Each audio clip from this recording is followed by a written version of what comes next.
it might give some stuff away. Okay. You never know. Today could be the day that you are getting a grade for participating in the Pear Deck. So please make sure you join every day to be better safe than sorry. Put the link one more time here in the chat.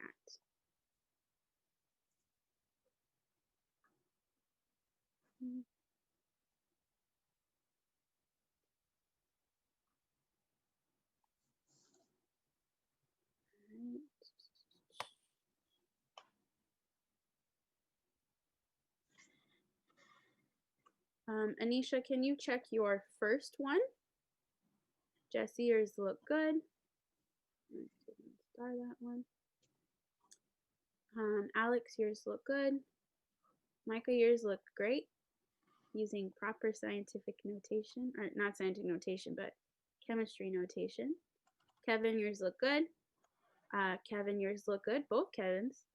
Andy, yours look good. Starlin, make sure you crisscross. Your numbers are correct, but make sure you crisscross. Good. Smeet, yours look good. Sean, yours look.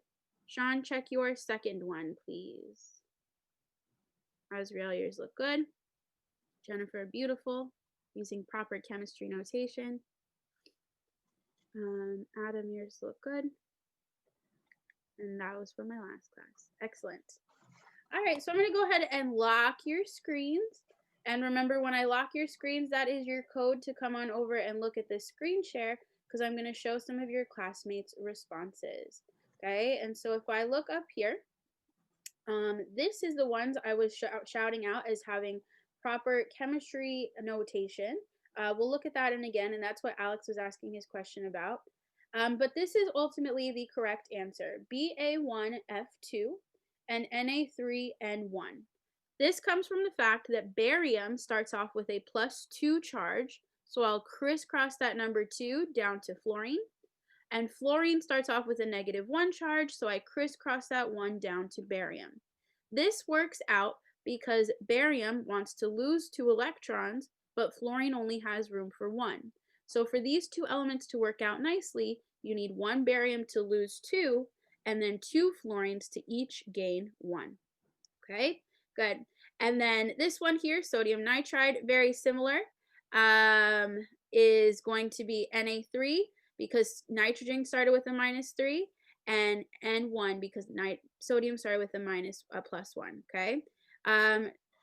And so if you look, Aiden, go ahead and just try and refresh. Oh, I forgot I was wearing tinsel in my hair today for Spirit Week, everybody. Oh, pause. Spirit Week. If at the end of class you turn on your camera and show me some Energy Tech Spirit today, I will give you 1 point of extra credit on something that will impact your grade, either your project grades, which were released yesterday, or a lab grade, and I'll do that for every day. So you have the potential to earn 5 extra credit points on a major or minor assessment, my friends. So just keep that in mind for the end of class. Okay. Micah, excellent question in the chat. I thought we did not need to put the 1. That is correct. And I actually believe this is your answer that I am projecting here. Okay. Chemists are lazy, just like mathematicians. In math class, when you learned algebra, you learned that you would just write X whenever you actually meant 1X. In chemistry, it's the exact same thing. Because I only need 1 barium to make this compound, I don't need to put the 1. I can just put BaF2, because you're going to get in the habit to know if there's no number, there's actually an invisible number 1 there. Okay. Thank you, Andy, for helping your classmate out. Okay. Excellent. So you are going to have an opportunity at the end of class today for your asynchronous work to, if you feel like you need to make some adjustments to your classwork yesterday, you're going to be allowed to unsubmit, make revisions, and resubmit. That's going to be actually part of your assignment part number 1 today, but we'll get to that later. Okay. The other thing we were looking at yesterday was dragging and dropping the names, are identifying the names of your compounds. Pear Deck, come on, if I switch the slides, I don't want to show the answer anymore. But if we look here, what you're going to be doing is you have a check mark. This check mark you are going to drag to the correct name for this compound. Is it going to be between beryllium and chlorine, BeCl2? Is it going to be beryllium chlorine, berylliide chloride, berylliide chlorine, or beryllium chloride? Go ahead and drag your check mark next to the correct answer for naming this compound. All right, so if we look at the answers from your classmates, I'm going to lock your screens. Here you see the most common answer. Hopefully you just knew it and didn't see me spoil it at the beginning. But most of their check marks are here on beryllium chloride, and that is the correct answer. Okay, when you are naming ionic compounds, and this is only the rules for ionic, okay, covalence, they do something different later on. But you are going to take the metal name first. In this case, it is beryllium.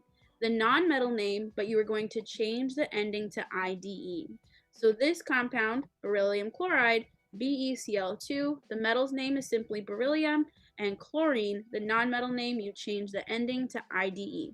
Why those are the rules, I don't know, but they are what are known as the IUPAC naming rules, the International Union of Physical and Applied Chemists, and it's so that chemists around the world can communicate with each other.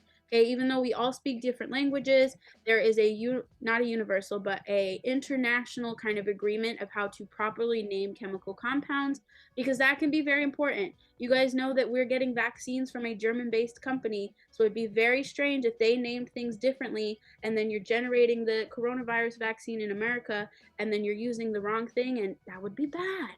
So chemists use an agreed upon naming standards, and this is one of them for ionic compounds, okay? And so we're literally learning the language of chemists from around the world, okay? So we're gonna do one other thing right now, and it's gonna be a new thing. Not a new thing, but like a next step. So what I would like you to do is I'd like you to leave your Pear Deck open, but come on over to the Zoom screen share, and I'm going to screen share my iPad like yesterday, assuming it works, because it almost didn't work earlier today, and there was drama. How did I get it to work? That's the question. Let's see if I can figure it out. Nope, now I'm opening my camera. What's going on? How did I do this? I'm not an Apple person, my friends. I have not had like an Apple phone since 2010. So trying to figure out how to work an iPad, it's really fun.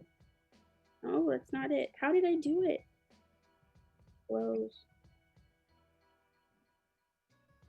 Going from the side? No, going from the bottom. Aha, I found it. All right, apologies for the minor delay. All right, so what we are going to do is in the chat, I would like somebody to pick a group 2 element for me, and I would like somebody to choose a group 16 element for me. Okay, just go ahead and type the symbols or the name in the chat. All right, Jason wins with magnesium. And let's get, ooh, oxygen, interesting turn of events. That was our example problem, but I planned ahead and I have a second one. All right, so we are going to look at magnesium bonding with oxygen, okay?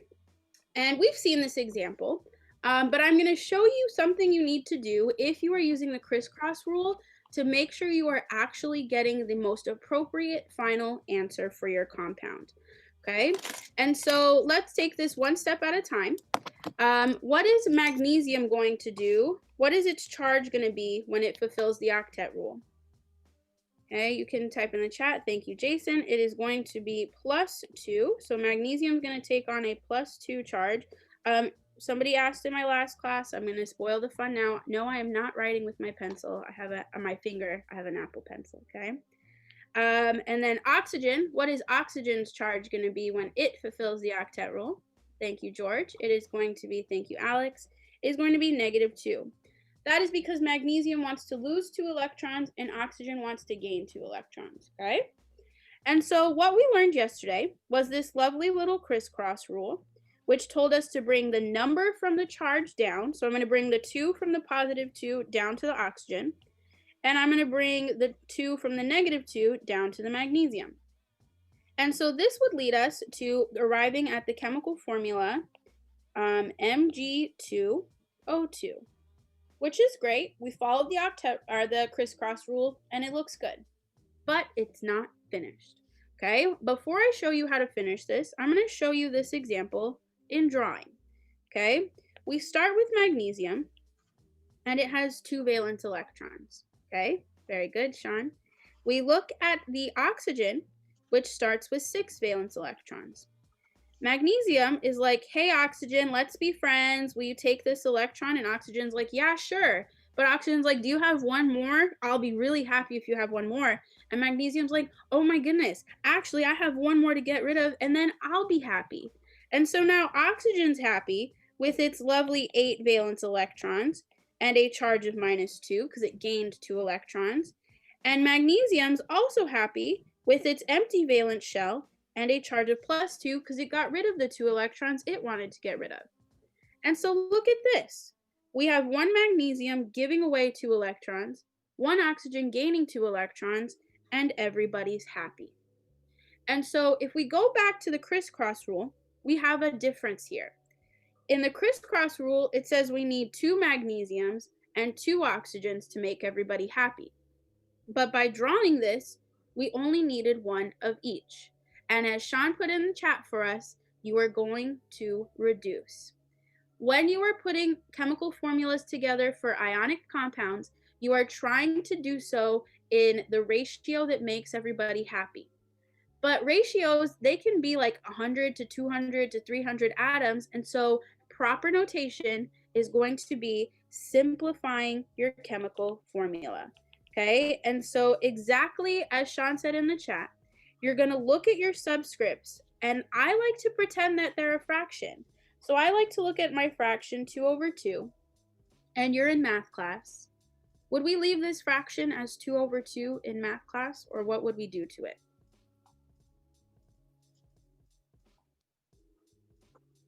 We would reduce. Okay, make it a 1. Excellent. I'm still going to keep it as a fraction because we still need 2 subscripts, but you can take this and you can simplify it to 1/1. Very good, Anthony. And so what we're going to do is you're going to change your subscripts to 1/1. And as Micah pointed out earlier, you don't need to include that number 1, and so you can simply type MgO. Magnesium and oxygen went on a date, and everybody was happy, and I was like, OMG. But I was actually like MgO because proper notation is to put the metal first, and because I'm a chemist. Miss Garcia is full of jokes today. I don't know what's going on. They're bad. I'm sorry, but here we are. Okay? And so the final step that you always want to do when you are looking at doing the crisscross rule is check your subscripts and see if you can simplify. By simplifying the chemical formula, you are going to arrive at what is known as the empirical formula, which is the simplified ratio in which everybody is happy. I spelled formula wrong last period too. Formula. Okay? So let's do one more example together. This is not going to exist in real life, so much so I'm just going to give you fake elements. X3, Y6. What would the most accurate chemical formula for this compound be? X3Y6 is great, but what is the more correct answer? You can't do subscripts in the chat, so don't worry about it. You can just type the numbers. So let's see what we got. Okay, it is going to be X1Y2, and that is because if we make this a fraction, 3/6, we can simplify that to 1/2. And so we would write X1Y2, which is also XY2. Okay? All right, let's do one more example, but this one is going to be on the Pear Deck slide. So let's jump on over to the Pear Deck, and you're going to do a little draggy droppy. You guys all read my mind, and the example problem I actually had was magnesium oxide, but we already did that one. So we're going to try calcium carbide. For today, you can assume that carbon here is going to take on a -4 charge because it's bonded with a metal who wants to lose electrons. So carbon will take them, and it wants 4. Spoiler alert. Okay. So use the numbers to complete the chemical formula for the following compound. Check to see if you need to simplify. Also, my cat decided it wanted to say hello. So sorry if my computer goes a little weird. Looking at your answers, they look good. Make sure you double check to see if you can simplify. Yes, Naomi, the only thing is you don't need to include the positives or negatives. When you crisscross, you just bring the numbers down, okay? You don't actually bring the positive or the negative down. Okay, but otherwise looks good. All right. Ooh, John, this is beautiful. I'm going to show your answer because you showed both of them. So John, which John? I don't know which John, but leave it alone. If you showed both answers, leave it alone, okay? So I can use it as an example. It just says John. I don't know which John. Okay. All right. So I'm going to go ahead and lock your screens. And so because they're locked, come on over and look at the screen share. And you will see from one of your classmates this answer here. We have Ca4C2, which this student got by correctly identifying the charges. Calcium in group 2 is going to take on a +2 charge. Carbon, being a weird group 14, is going to take on a -4. And they crisscrossed and got 4 and 2. But what they did at the very end is they double checked and made sure they could simplify to end up with 2 and 1, which is exactly correct. Okay, if I look at another answer here, some students did not crisscross, so they ended up with the 1 and the 2, but you want to make sure you crisscross. Okay, if I look at this answer here, this one is also correct. Calcium 2, C1. And let's look at one more. Let's see if we can find one more. This one is the most appropriate answer. This is how you are going to see answers written or typed by me because I am used to like standard chemistry communication stuff. And so you will see that I will not include the 1. You can include the 1 if you want to, but you do not need to. Okay? So good job, my friends. Thank you all. What you are going to be doing for your classwork for today is number 1, you're going to go back and look at your assignment from yesterday. Okay, I realized after class that I didn't go over any examples that had a simplifying step necessary, but there were a couple of them on your homework from yesterday. So what I would like you to do first is go back and look at your assignment from yesterday and see if you need to make any revisions, and then you can resubmit. It will not be counted late. You just do what you got to do. Okay. And then what you're going to do is I have posted a link to a website called ChemThink. And basically, it's going to walk you through a tutorial. You're going to be able to see atoms in action and kind of move it around 3-dimensionally. And it's going to explain to you why simplifying is necessary. It's going to show you how this simplified formula is seen in the real world. And you're going to just go through some practice problems. Okay. When you get to the website, you can guest log in. Just use your first initial, last name. It's fine, whatever. And you're going to go through the practice, the tutorial, like the information, and then there's going to be practice questions at the end. And these practice questions are baseball rules, meaning the goal is to get 10 questions correct. But if you get 3 questions wrong, 3 strikes, you're out. It resets your progress, and so you have to start again at question number 1. And it generates new questions every time, so don't bother like just trying to memorize the answers. They will be different. And so I just want you guys to see this as a challenge and see what you can do. Okay. If you look on over on Google Classroom, it has posted 1216 classwork. And that is what you're going to be working on today.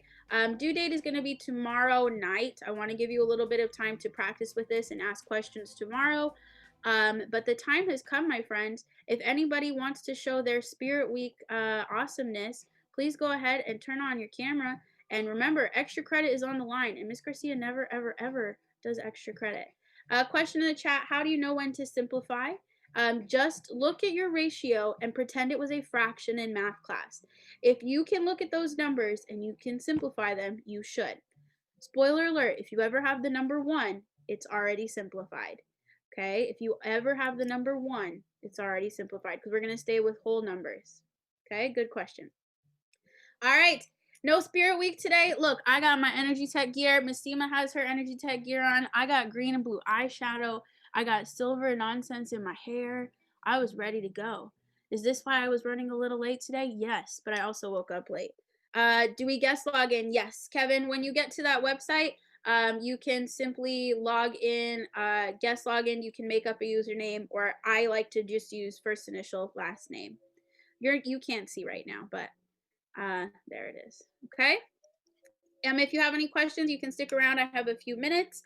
Otherwise, I will see you tomorrow.